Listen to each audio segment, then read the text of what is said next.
one night, we had a really stupid fight. The next day, I woke up at 4 o'clock like I normally do, and I found my wife laying on the floor of the kitchen.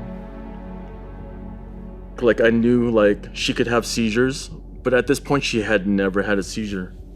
I tried to check for a pulse, and I didn't find one, so I called 911. In my mind, I felt like I just killed my wife. I'm the reason why she's in this state. And what I do remember is the doctor saying that she's in a coma. Even though I didn't have a relationship with God, other than asking for stuff, money, cars, women, I prayed this prayer asking Him to help my wife. And that's the time I dropped to my knees next to her bed at the hospital. I told God, I will surrender my life to you.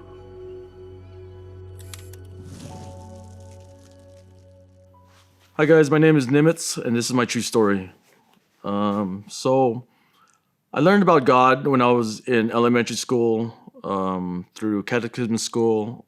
Being Filipino, we were raised Roman Catholic. And so I was learning about God and how God was a loving father.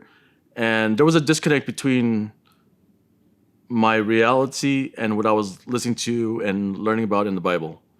God, I was told, was a loving God, but then I had a dad who, in my eyes, wasn't that loving. He was, in my mind, pretty horrible.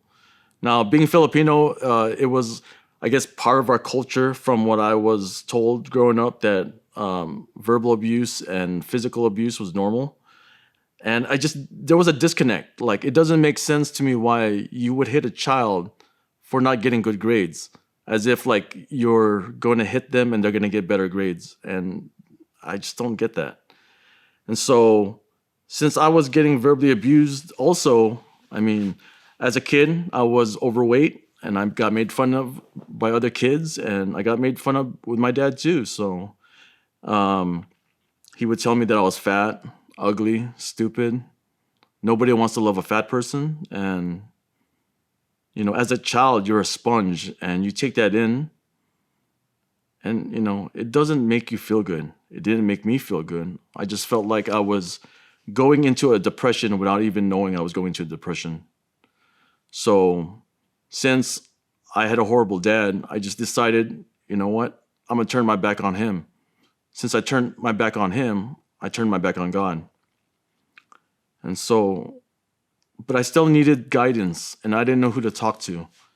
So in a very wrong way, I don't know why, but I prayed to Satan, asking him, well, if God's not going to help me, maybe you can help me. And it sounds very demonic, but I didn't know where to go. So that's the way I went. So growing up as a child, like I somehow dabbled into pornography, watching pornography, looking at it through magazines, through illegal channels or whatnot, and videos. And I was getting it from either my parents' house or my friend's house. And it was like at the time, even as a child, like it was like my drug of choice without actually doing drugs. But I knew it was wrong because I was still going to these classes at my church and learning about sin, but I wasn't getting the attention that I felt like I needed at home, so I was just trying to get attention wherever I could. So that went into high school, and I was still going to church like every Sunday, but I was going to church for the wrong reasons. I was just, you know, lusting over different women, different peers, and, you know, just having impure thoughts. And I knew it was wrong, but like, what was my other choice at that time? So I got into high school and I started getting into marijuana. I started getting into shrooms, started going to raves, doing ecstasy, drinking alcohol. Pretty much drinking alcohol to black out. You know, I didn't even like the taste of it. I just drink to black out, just to get away from my reality that I had at home. So at some point too, people were saying that like, oh, you're always so happy and you're always making these jokes and you know how to make people laugh. But I was living a fake life because I had a fake smile, but deep down inside I was depressed and I was angry and I was hurting and I was seeking for attention that I wasn't getting at home. So that brought me into my college years. Still same thing. Living the sinful life, having sex with as many people I could have sex with, doing drugs whenever I could, drinking alcohol to black out. It just wasn't a godly life. But I always believed in God. And I had a good base as a child. It was just a weird disconnect on the stories I was hearing about in the Bible and it not relating to what's going on at home. Not saying that my dad is God, but like I looked up to him, and when he would verbally abuse you or you verbally abuse me, it's like, how can God be a loving God when I have a horrible dad? And that led into my 20s. And eventually I wanted to have kids, but I also didn't want to become my dad. And so I don't know if this is the reason why, but I dated many women who had their own kids. And it made me think maybe I shouldn't have my own kids, Like I wasn't raising those kids. I was pretty much just dating their mom. And I just got to a low point in my life, to the point where, they talk about rock bottom. I think at the age of 26, I hit my rock bottom. And so I had dead end jobs, making minimum wage, working 2 jobs that were minimum wage, and I was just unhappy. They talk about this cup that you're constantly filling with stuff, filling it with girls, cars, money, drugs, whatever it is, just to make me get away from my reality of depression. And I didn't even know I was depressed at the time. I wasn't on any medication. I had these severe highs and lows. I was having, I could go from 0 to 100 within a snap. I was getting to fights with people. I would rage. I would have road rage. There would be times where I hated my life so much that like I didn't care if I lived or died. Like there was one time I was in my car and there was a wall in front of me, and all I wanted to do was just take off and ram into the wall. In my early 20s, I even thought about committing suicide. I didn't like my life, and I didn't know where to turn to, and I wasn't seeking God yet. So here I am about to hit rock bottom, if not already have hit rock bottom, and I needed a job. I knew that at some point I need to grow up, and I called my dad, which is weird because I wasn't going to him for anything, but at the time he was working at a military base. And I asked him, could you help me get a job? And it's weird because he said, yes, I could do that. So since he worked at the base, he came back with 3 options. You could do hydraulics, which I'm not really sure what that was at the time. Be an aircraft mechanic, which my dad was, or be an aircraft painter. Well, I mean, I do have experience in painting RC cars and doing graffiti growing up, so I went with the aircraft painter. And so one day, I had already applied, and one day I was painting on a F-18 wing, and I remember sweeping, and then I woke up in the hospital. And the doctor says to me, do you know why you're here? And I said, no, I just remember I was painting. He goes, yeah, you collapsed. He goes, Mr. Bactus, how long have you been a type 2 diabetic? I said, I'm not diabetic.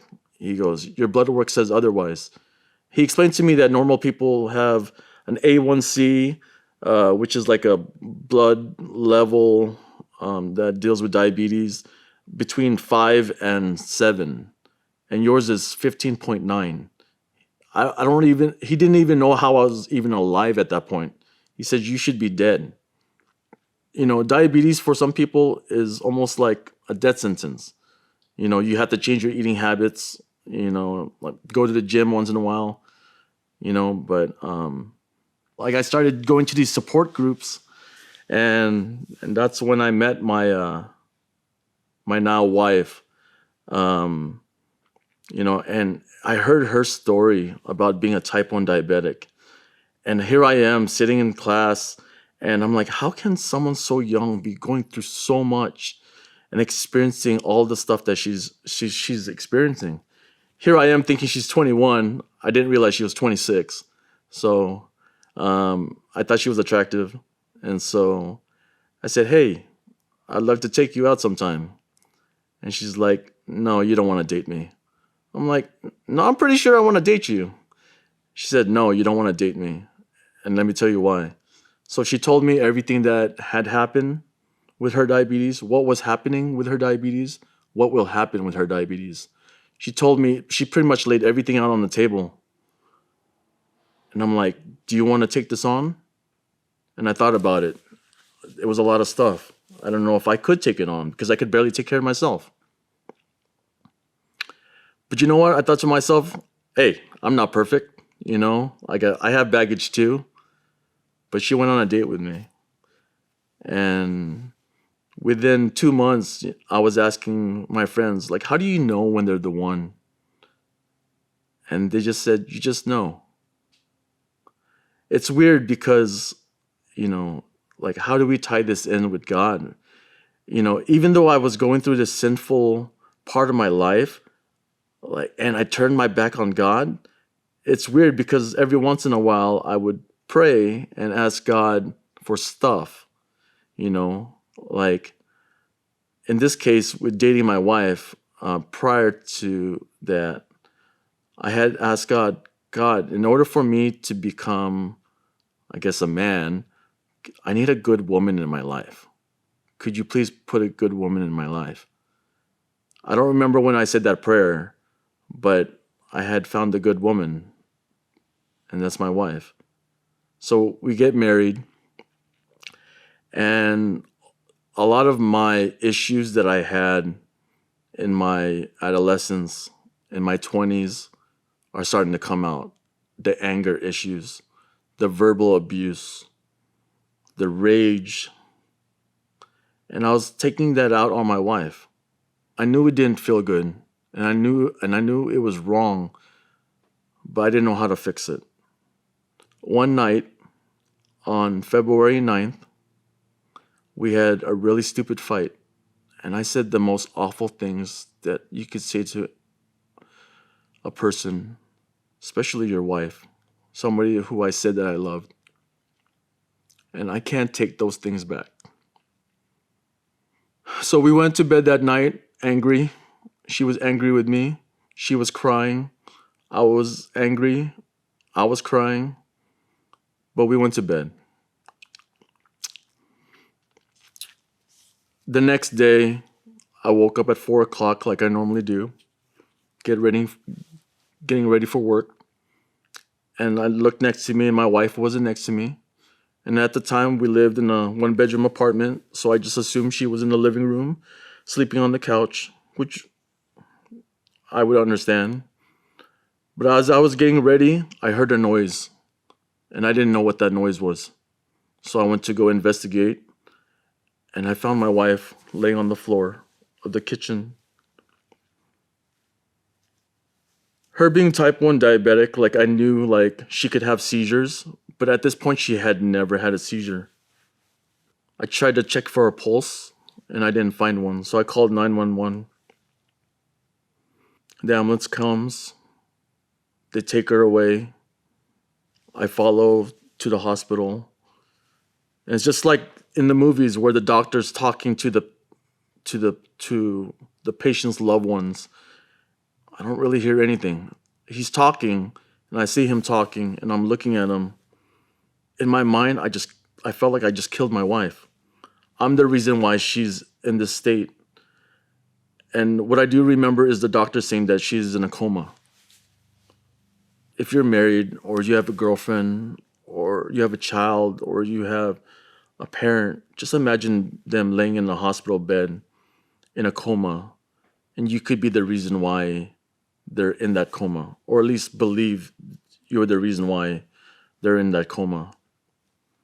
When I was going to the catechism school at the Catholic Church, like, I learned about prayer, and I've heard about the power of prayer. And even though I didn't have a relationship with God, other than asking for stuff, money, cars, women, like, I prayed this prayer asking him to help my wife. I almost felt like it was a selfish prayer because I feel like I'm the one who put her in this state. But I prayed to God asking him to wake her up. And I just remember going to the hospital every day after work and seeing her in this state, tubes down her throat. Those are the kind of images that I could never erase. This constant guilt that I'm the reason why she's in this state. I remember her mom being at the hospital, crying. I remember her grandma, her Nana, being by her side, telling her to wake up. You need to wake up.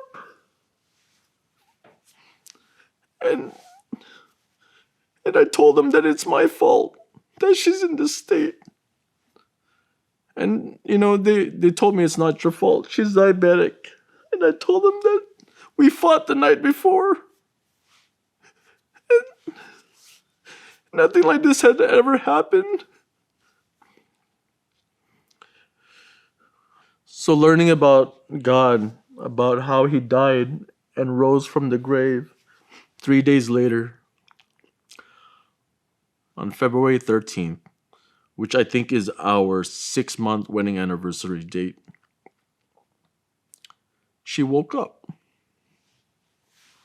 If you know the story of Jesus and waking up from the dead 3 days later, 76 hours later from the time she went in her coma, she woke up.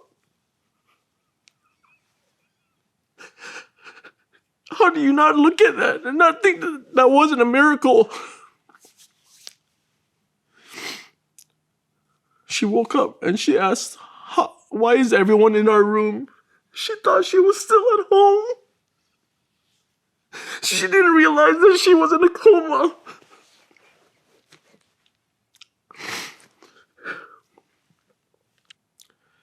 During the time she was in the coma, I had made promises to God that I would be a better husband to my wife. I would be a better man to my wife. I would be a better partner to my wife if he would wake her up.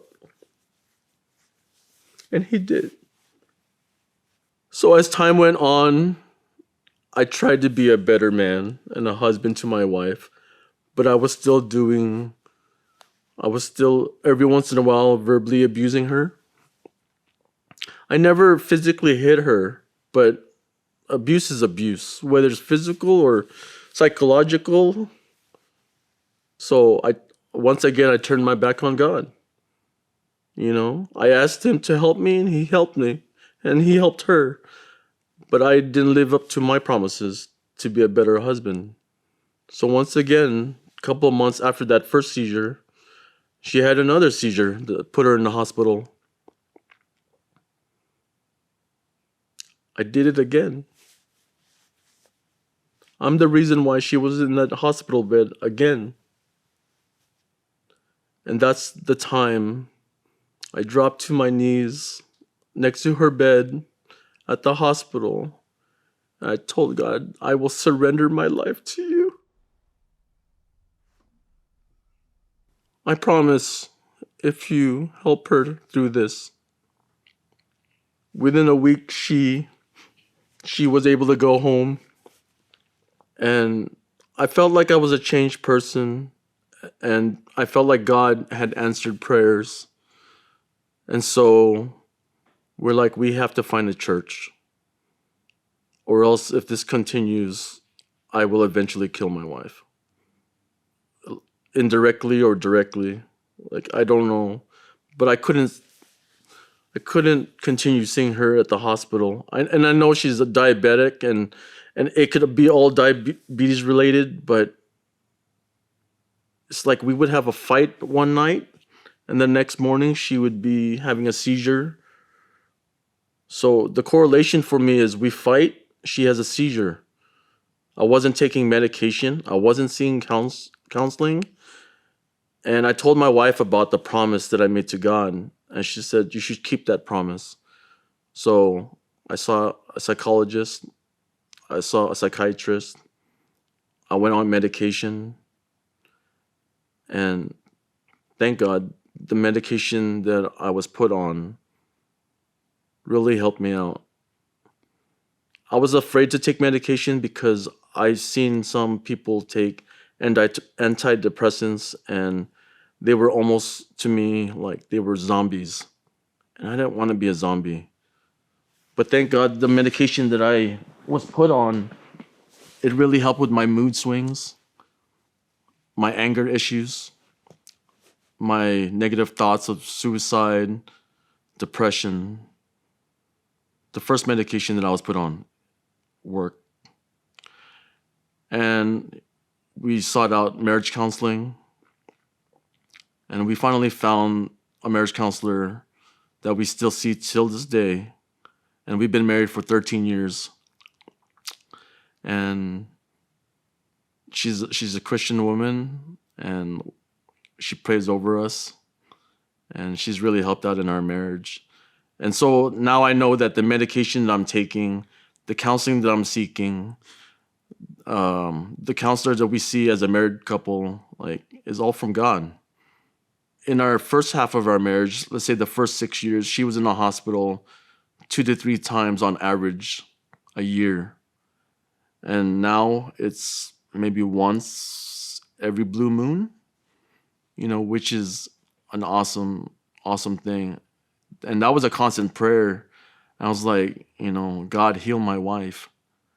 And she's not cured from her diabetes. I don't think at this point she could ever be. But, we've seen miracles already happen once before with her seizure, So I still do believe in miracles. We're constantly praying for her health. So after that second seizure, we knew we had to find a church. Like, I'm probably 50% covered my whole body with tattoos. And at the time I had a mohawk, pretty high, almost like the size of my hand. And my wife's like, I don't think you should put your mohawk up. And I was like, if a church isn't going to accept me for who I am, then that's not the church I want to be part of. Like, I have tattoos. I'm not going to always hide my tattoos. I have a mohawk. I'm not always going to hide my mohawk. So we went. And this guy comes up to me. He's like, oh, welcome. I love your hair. You have a mohawk? I used to have a mohawk when I was younger. I'm like, okay, that's weird. So we go in, we sit in the back. People are looking at us. I think they're mainly looking at me. And they play this video. In the video, there were people having testimonies talking about it doesn't matter what sins you've committed, what sins you are committing, what sins you will commit in the future. Doesn't matter what you look like. Like, none of this stuff matters. Because God loves you for you. And it was weird because me and my wife, we nudged each other. And we looked at each other and said, we're home. And we haven't left. We've been at the church for 12 years. They talk about this relationship with God. We also built a relationship with our congregation. Mohawk and all, and tattoos and pierced ears. I've never not felt welcome at our church. I think there was like one or two people, but they no longer go to that church. But I've always felt welcome. I've always felt loved. At some point, I have this dream. I'm in this dark place, the darkest of the dark. Just imagine closing your eyes, even darker than that. And I call out to God and I ask him to come and rescue me. And like no joke, it was God with his mighty hand. He reached down into the darkness and he picked me up and he pulled me out. And then there's this other part of the dream, and I'm sitting next to God, and I said, God, why did you leave me? And he says, son, I never left you. I was always with you. Through the darkest of dark and to the thickest of thin, I was always with you. Here I am with my dad as a young kid, only focusing on the negative. I buried all the good memories I had with my parents. I threw it in the closet and I closed the door. When God said that he never turned his back on me, then and only then I realized my dad never turned his back on me either. Because even though he was verbally abusing me and my brother and physically abusing us, whenever I had sporting events, he was there.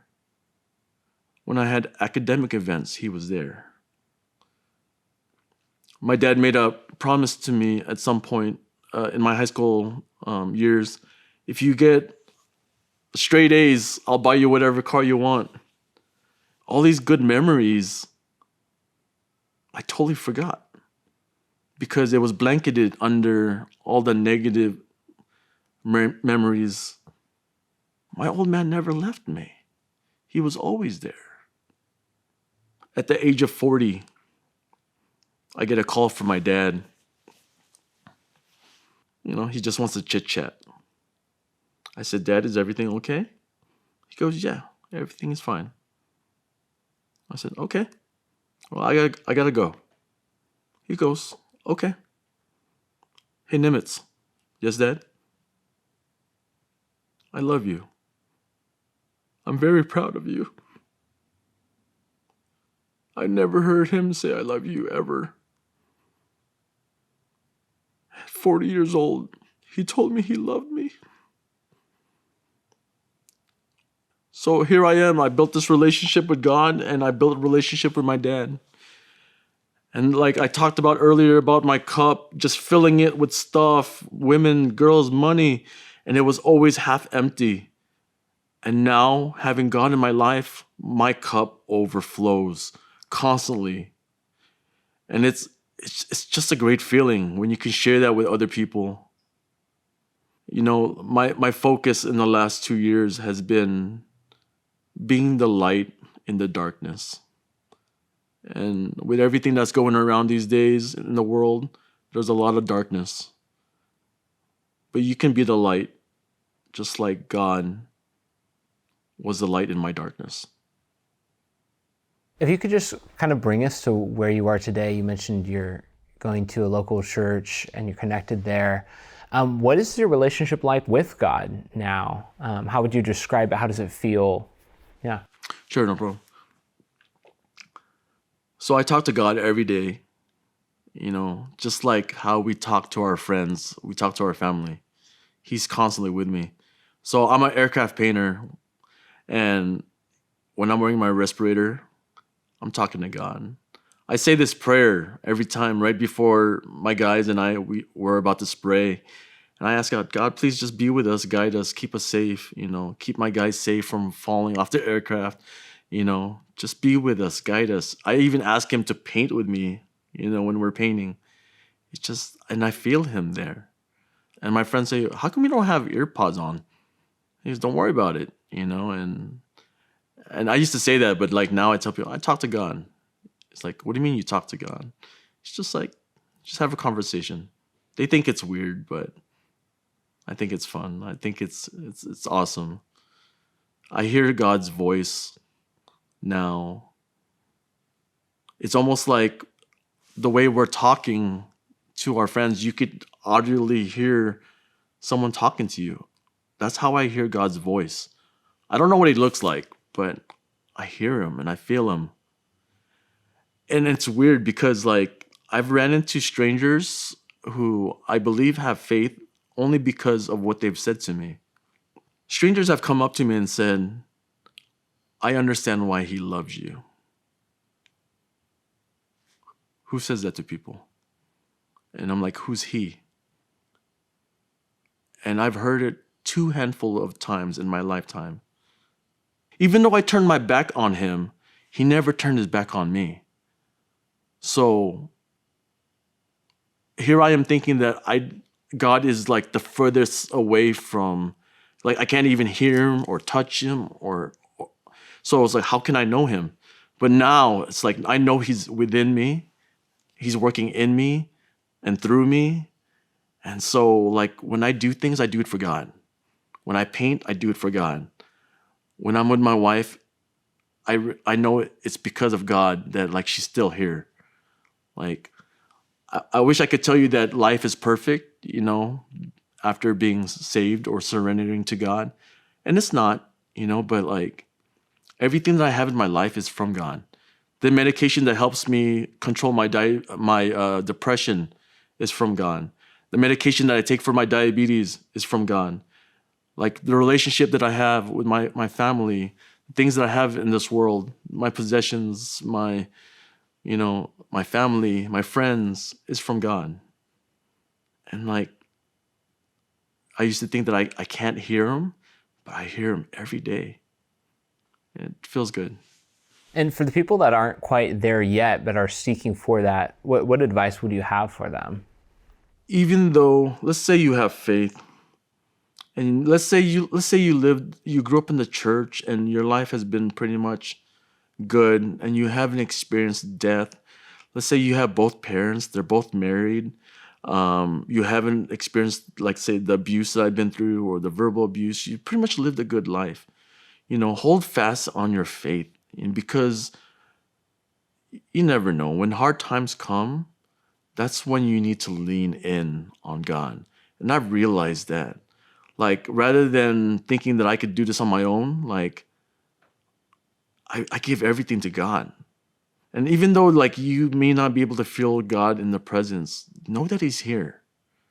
I just say hold fast, just seek, talk to God, just ask him, it's all in his timing.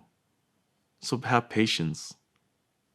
Knowing what I know now and having the relationship that I have with God now, all the abuse, verbal, physical, all the sinful stuff that I went through, I would do it over and over again, 100 times, 1,000 times, to know that if this is where I'm going to end up, I'll go through it over and over again. I'll go through all the punishment, because if this is the end result, is knowing God and having God in your life, yeah, no doubt, I'd do it all over again. But just imagine if, like, I didn't go through that stuff, but not have a relationship with God, knowing what I know now, I don't think I want that. That cup that overflows, it's just a joyous love. It's like literally, it's like the greatest love story ever told. Father God sends his son, to live here on earth, and then people turn his back on him. They crucify him. For what? What did he do? And then he died for us. Even though we are sinners, he died for us. He loves us. He forgave us. And even on my best day, I still fall short. But he's still there. Till this day, when he told me he's never left my side, he's never left my side. Even now. Like when people say, how do you know that there is a God? And then when when I tell them my story, it's like, you can't tell me there's like, it just became what it is because I'm the one who did it. I know there's no way. There's no way I could have done this on my own, because let's just say there wasn't a God. My wife didn't have to stay with me. She could have left.